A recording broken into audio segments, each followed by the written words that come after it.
Jump Force is not the first time the worlds of Dragon Ball, One Piece, and Naruto have crossed over in video game form.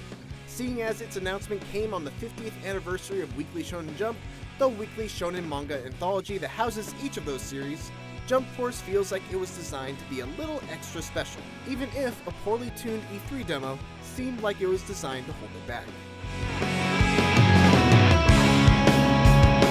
Mechanically, Jump Force will feel very familiar to those who have played the Dragon Ball Tenkaichi games. In the 3-on-3 tag fighting game, the camera is always set behind your character and locked onto your opponent. You're able to use high-speed dashes to get in close very fast, perform quick side-to-side dodges to avoid incoming attacks and reposition, and block right before an attack to teleport behind your opponent. Combos require some mashing. You can pretty much just continuously press one of the attack buttons and hold up, down, or nothing to change what kind of combo you use. You can also hold down an attack button to charge up a smash attack, which will absorb enemy hits to deliver one single powerful strike. While the combat system is very simplistic in nature, it does feel like some consideration went into developing for deeper play. Players can tag in their partners on a very short cooldown to extend combos and deal big damage, for instance.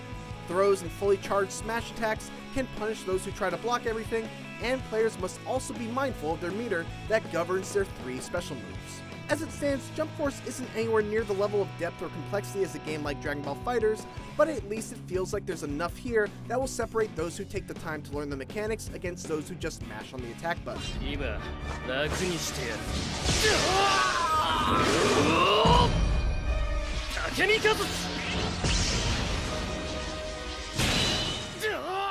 One interesting departure for Jump Force is that while it's a 3-on-3 tag fighting game, all of your team shares one health bar, and there's no regaining life by tagging in a new character, which means you really only need to tag in your partners for tag assist combos. You can't choose which member to tag in either. The order you choose your team dictates the order you tag them in once you're in a match. This decision meant matches played out a little too quickly for my taste, but without an actual human to fight against, it was really hard to get a natural feel for it. That brings me to the biggest problem of the E3 demo, the E3 demo itself.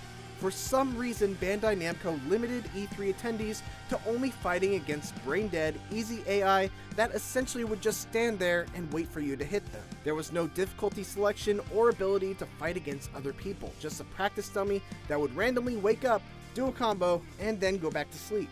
It's extremely important in a fighting game to be able to react to whatever your opponent does, and when your opponent does practically nothing, it leaves half the game in question. That's why even after 45 minutes of playtime with Jump Force, it's hard to say how an actual match would play out. Based on what I know of the mechanics, I can only speculate on that.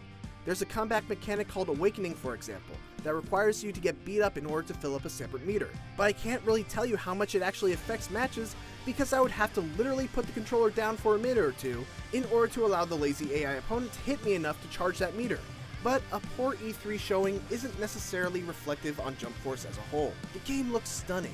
Great visual effects make every hit feel impactful, and a unique visual style combines realistic environments with stylized character models that remain faithful to their source material. Not much was revealed about the story mode outside of the fact that Light and Ryuk from Death Note, who appeared at the end of the trailer, will be key characters, even if they're not playable in the game. We'll find out more in the coming months as Jump Force is scheduled for release on PlayStation 4, Xbox One, and PC in 2019.